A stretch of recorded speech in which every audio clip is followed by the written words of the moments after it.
আওয়ামী লীগের সাধারণ সম্পাদক ওবায়দুল কাদের, আওয়ামী লীগের নেতা বাহাউদ্দিন নাসিম, মোহাম্মদ আলী আরাফাত, যুবলীগের সভাপতি ফজলে শামস পরশ, সেক্রেটারি মঈনুল ইসলাম খান নিখিল, ছাত্রলীগের সভাপতি সাদ্দাম, ছাত্রলীগের সেক্রেটারি আলী আসিফ ইনান সহ 7 জনের বিরুদ্ধে জুলাই আগস্টে সংগঠিত মানবতা বিরোধী অপরাধের ব্যাপারে অভিযোগ আমলে গ্রহণ করেছেন এবং এটাকে একটা নিয়মিত মামলা হিসেবে রেকর্ড করে আসামিদের বিরুদ্ধে গ্রেপ্তারি পরোয়ানা জারি করেছেন। আগামী 29শে ডিসেম্বর এই আসামিদেরকে গ্রেপ্তার করে আদালতে উপস্থিত করার জন্য আইনশৃঙ্খলা রক্ষাকারী বাহিনীকে নির্দেশ দেওয়া হয়েছে। এটা ছিল আজকের মূল প্রসিডিংস। আপনারা সবাই জানেন যে ওবায়দুল কাদের সরকারের একজন প্রভাবশালী মন্ত্রী ছিলেন এবং আওয়ামী লীগের সাধারণ সম্পাদক হিসাবে জুলাই আগস্টে বাংলাদেশে যে গণহত্যাগুলো হয়েছে সেই গণহত্যার পরিকল্পনা, নির্দেশ এবং বাস্তবায়নের ক্ষেত্রে গুরুত্বপূর্ণ ভূমিকা পালন করেছেন এবং একই সাথে তার দলের অন্যান্য নেতারা, বিশেষ করে বাহাউদ্দিন নাসিম, আলী আরাফাত, তারা এই পুরো প্রক্রিয়াতে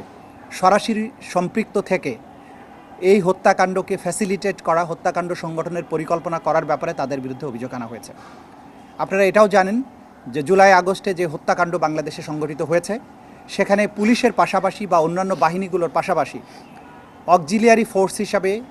আওয়ামী লীগ, যুবলীগ এবং ছাত্রলীগ এই 3টি বাহিনী সরাসরি আক্রমণে অংশগ্রহণ করেছে এবং নির্মম নিষ্ঠুরভাবে ছাত্র জনতার আন্দোলন দমনে তারা হত্যাকাণ্ড চালিয়েছে, অত্যাচার করেছে, মানুষকে অঙ্গহানি করেছে, মানুষকে বন্দী করেছে এবং অন্যান্য ধরনের অপরাধ করেছে।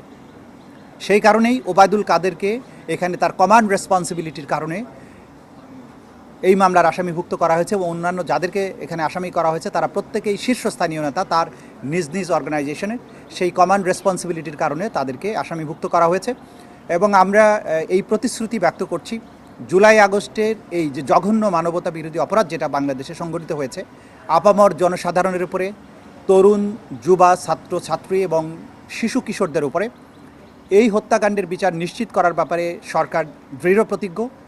সেই বিচার নিশ্চিত করার যে ধাপ, সেই তদন্তের ধাপগুলো অতিক্রম করে আজকে যেহেতু ফর্মাল তদন্ত রিপোর্ট এসছে এবং এরপরে আনুষ্ঠানিকভাবে অভিযোগ তাদের বিরুদ্ধে দাখিল করা হয়েছে, আমরা দৃঢ় প্রতিজ্ঞ তাদের ব্যাপারে এই বিচার প্রক্রিয়া যথাযথ প্রক্রিয়ার মধ্য দিয়ে